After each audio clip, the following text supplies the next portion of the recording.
Neil Sanders. Fascinating discussion. I would urge all of you to keep a pen or a pencil and paper handy and write some of these names down if you're not familiar with them. Walter Lippmann, Edward L. Bernays, Bernays, the nephew of Sigmund Freud. You need to understand that. And then when you go out and you look today at our younger people, remember what Neil said and what I've been saying for a long time about herd and hive, and I have never seen such pressure. And now when you see young people holding their mobile devices, it literally in their hands all the time, they can't even put them in their pockets anymore. They hold them in their hand and keep looking at them every 10 or 15 seconds to see if they've gotten a message, almost in order to validate their self-worth. It's really scary to watch. iPhones, smartphones, Android phones, iPod, iPad, you name it. Things have changed so phenomenally rapidly. And it's all looped together somehow. This is all being used by them to work on us. Go ahead, Neil. Well, I mean, the things that's interesting about what you just said about the validation, that's exactly what it is with things like Facebook. It's not stupid for people to like celebrities and to like gossip and to like hearing about those sort of people, and I'll tell you for why, right? It's social information. This is what you're sort of hardwired to stare at people who are considered alpha males or successors or, key figures within the tribe, so to speak. And this is not just, a social thing. This is, an instinctual drive as well. In experiments, chimpanzees will happily go without food just to stare at a picture of the dominant male within the tribe. And that's because basically they can absorb information about how that person's got to where they are in life, and how they can achieve that by basically being a bit like them, which is it's exactly like celebrity endorsement. Be like Michael Jordan by wearing his trainers or whatever. Do you know what I mean? That's where the term "to ape something" came from. Oh, is that right? Oh, okay, right. Well, copy there it. You go then. Well, yeah, it certainly sounds that way. So because of this, you get a buzz from social information. Now, we've been given this fabulous tool by the lovely, benevolent Mark Zuckerberg of Facebook. And in return, for every detail and aspect of your personal existence, you can play this fabulous game. And basically what it's akin to, it becomes addictive because it's like a gambling machine, essentially. When you put a post up or something like that, you're basically fishing. You're putting down high stakes to see if you get a response. So if you get a response, that's wicked. You've won. You're brilliant. You feel boosted and you feel great. You might even start a conversation or something like that. If you don't, oh no, that's the worst feeling in the world. Nobody's responded to my post. I best post something else. And it's basically, it works in the same sense that a Skinner box works. The concept of constantly pressing a lever, and sometimes you'll get a response and sometimes you won't get a response. And what's bizarre is you'd expect people, if I've tried it 5 times, I got 2 responses, you'd expect people to give up, but they don't. They panic and start pressing it at random. That's exactly what will happen to a rat in a maze. And so they start really fishing for this to desperately get the results that they were getting before. Now, I'll take that a step further, particularly with Facebook. The problem with Facebook is that what does that tell you? It tells you very soon, subconsciously maybe, but you'll start to notice that some sorts of posts, some sort of things that you say, get more responses than other things. Some things will lose you friends, some things will get you ridiculed or whatever. So what do? You start to cater your output. Yeah, of course. Okay, what does that tell you? That tells you that the edited, televised Facebook internet version of you is more popular than you. Exactly. It's certainly got more friends than you. Mm-hmm. Now, it's not really, because obviously this is nonsense. The problem with things like Facebook as well is that they breed narcissism, because everybody goes back. Studies have actually shown, Harvard studies, very, very eminent studies have shown that basically two things. The more involved in social media that you are, the less socially active you are actually likely to be, and the less healthily socially active you are likely to be, and also the more narcissistic you are likely to be, because basically the whole thing is it's an internet notice board. You're jumping up and down trying to get attention, And that's how it works. I'm not insulting people. I'm saying that this is the drive. This is how clever it is. That's how it sort of encapsulates you and traps you there. It's insidious. And then the worst thing is that basically we've got smartphones, which everybody's on all the time. You know what makes me laugh is like people keep talking about, oh, is there going to be a zombie invasion? Oh, zombies. Look out, look in the street. There's zombies everywhere. They're just phone zombies. Exactly. And again, there's a reason for this. And again, very eminent, this might sound nonsensical, but it's true. A very, very eminent study at Harvard basically proved that because of the effectiveness of the advertising campaign, because of the effectiveness of the belief about lifestyle that an iPhone has, and because of the valuable conduit that it is seen to be for providing you all this social information and this fabulous ego-boosting nonsense, people don't just respond to their iPhones in particular as an object anymore. They respond to the ringtone or the buzz or the message signal in the same synaptic chemical way that they would respond to seeing a loved one. It's a reward, in a way. But it's not just a reward in a drug sense. Got it. Drugs work in a sense, they'll basically boost your dopamine and stuff like that.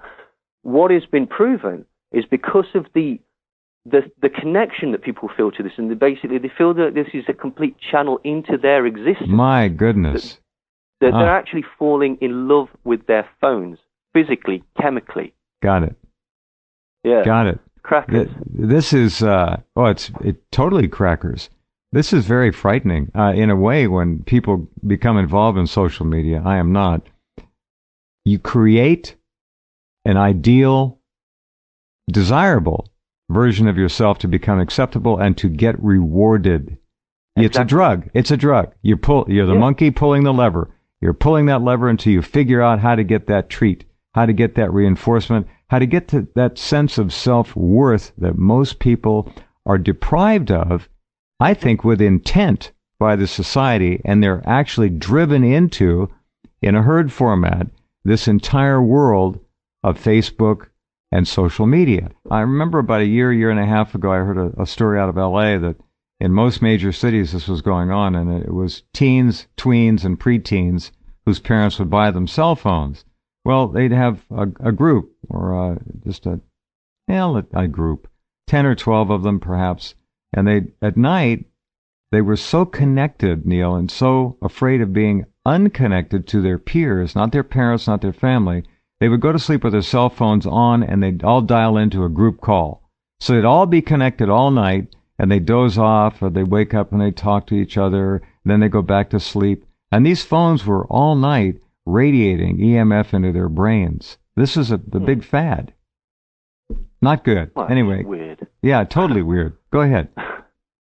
Well, a lot of people might sort of go, it's a bit far-fetched. I'll give a sort of a practical example of how powerful concepts can be, painting pictures in people's head, and it's a sort of a tangible thing. Remember a few years ago, well, actually it was a long time ago now, there was what was called the Cola Wars. You know, there was the Pepsi Challenge and stuff like that. Sure. And then Coca-Cola changed their taste and then changed it back in a completely not a publicity stunt. Had me on the edge of my chair, I'll tell you. Well, exactly. It was who couldn't have been? But there was an experiment that was done just to basically see which was better, like a double-blind test. And lo and behold, they discovered that even people that were actually hardcore fanatics, people that were considered fans of the drink, I drink nothing else. Oh no, I'm not drinking Coca-Cola. That's terrible. I'm not drinking Pepsi. That's awful, or whatever. In double-blind tests, not a single person could tell the difference. Now, it's not quite as simple as that, because basically they did another test whereby basically there were people drinking Coke and images were flashed, or drinking cola, and images were flashed in front of their faces. Now, it transpired that when Coca-Cola logos were flashed up in front of these people, regardless of whether they were Pepsi fans or not, regardless, they felt that the drink tasted nicer, regardless of what the actual drink was. Now, this isn't because the drink they were having was different or more pleasant or in any way had different ingredients to the rest of the taste. They were well past the sense of taste. I understand what you're saying. Absolutely. It's the association of Coca-Cola, the brand, with what you're doing, that caused a noticeable and measurable change in brain response to the actual drink. And it caused what is known as a synesthesia, I've probably pronounced that wrong, where your senses are mangled. And it told their brains that this drink was a tastier and more pleasant drink because they associated it with the glamorous imagery of Coca-Cola. Now, what does that tell you? It doesn't. All it tells you is that Coca-Cola's marketing campaign is more successful than Pepsi's because the association is that is the leading brand, and therefore we expect it to be good. But again, that's a classic example of third-party advocacy, sloganeering, and association. They sell everything with sex now. I mean, everywhere you look, there are women. The female form is being used as it has been forever in the media. But now it seems to be more widespread and it permeates everything. Everything. Well, one thing that has changed is that, and again, this depends how devious you want to look at it, is the sexualization of younger and younger kids. And what it seems to be is a sort of, to younger and younger girls specifically, you need to be aware that men are looking at you, guys are looking at you, and so, you need to step up younger and younger and younger. Now, why is that? Is that purely because basically people realize, damn, this is a whole new demographic. If we can sell makeup and training bras to 4-year-olds, then and make them feel like they need to achieve in the same, they give them aspirations like at a very young age, then basically we can sell to them. And obviously kids have got the nag factor. It's much darker than that. Well, I would tend to think this, because if it wasn't, it's apparent. If you and I can look at it and go, hang on, that's really, really devious. If kids are sexualized younger and younger and younger, surely they'll be made to feel pressured into being more adult sooner and sooner, and that causes a whole raft of problems, doesn't it?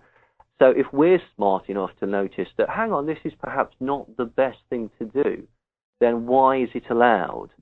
And why is it, so? Is it that the advertising, is it Madison Avenue have got such a powerful grip? Is it their pockets are so deeply lined? It's beyond that. It seems to be, does it not? Because basically, as you say, it is ubiquitous. And then again, you don't really get into it. Look at the cross-contamination of companies as well. That's always sort of very, very interesting. An example is somewhere like Time Warner, who has cross-board commitments to weapons companies. And that's they're all in the same kettle. They're all in the same kettle. Of course. But how does that affect people? Well, that affects people in a way whereby basically an artist who's on a record label that's associated with Time Warner, or Time Warner is the conglomerate parent company of that, you will not be allowed to do anything that is considered detrimental to the shareholders of the other companies, like Lockheed Martin or weapons companies or whatever companies might be connected at a board level. For two reasons. One, because he's bad business, and two, because he's actually illegal. It's illegal for people to do anything it is illegal for a board to approve something that they know will ruin the share price. Now, that's really strange because, this might be my blinkered and simplistic view of it, but I was thinking about that. So what about, say, electricity companies? If they lowered the price of their units for sale, how much it costs for your electricity bill, surely that's detrimental to the shareholders. So does that not put companies in a position whereby they're not actually allowed to benefit their customers? Very few are. Absolutely correct. 100% correct. And if I might say one other thing about the sexualization of young children, we have to mention that in a number of venues around the world, the Western world, pedophilia is now being pushed as just another lifestyle choice.